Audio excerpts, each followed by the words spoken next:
young man that was shot by Darren.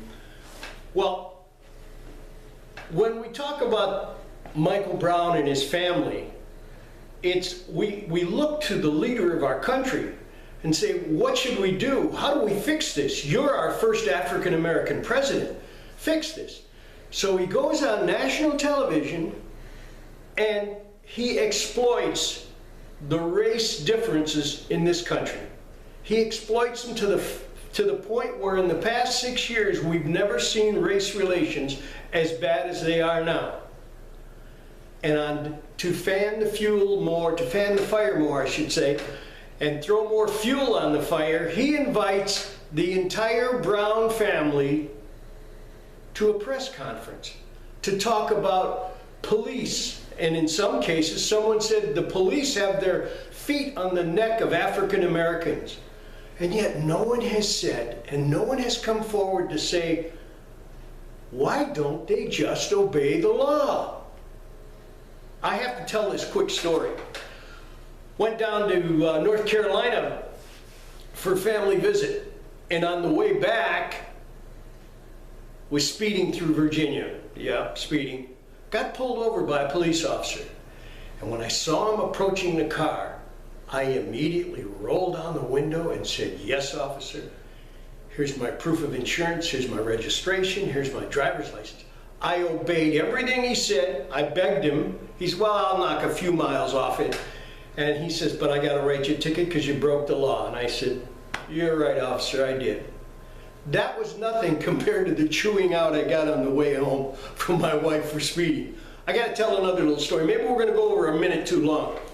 But when I was in civics class, a senior at high school, we went on a field trip to the local jail because we were at that point studying law.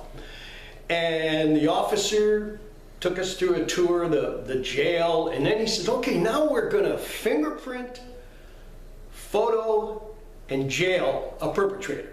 So he said, Pete, I want you to volunteer. So he fingerprinted me, and he mugshotted me right and left, and then he walked the class down and put me behind the jail and closed the door. And everybody in class, wow. That night at dinner, I'm laughing and bragging, saying, oh, what a great thing this was. We were really having, well, you should have seen this in class today. I got fingerprinted. My father, one of the most honorable men I've ever known in my life, looked at me and said, you think that's funny? And I says, what? And before I could respond, my father, and at that time I was probably 17, I'm 79 now, I can still hear those words. He said, if you ever get picked up by a cop and you get thrown in jail, you'll be safer in jail. Don't let me come and get you. What's my point in this? Mike Brown had a father, a stepfather, and his mother's boyfriend. He had 3 men to tell him, straighten up, obey the law. You gotta obey the law. Michael Brown would have obeyed the law. Eric Garner in New York would have obeyed the law. They'd be alive today. That's Politics with Pete for today. Thanks for watching. Don't forget to subscribe. Put in a few comments if you would, please. Thank you.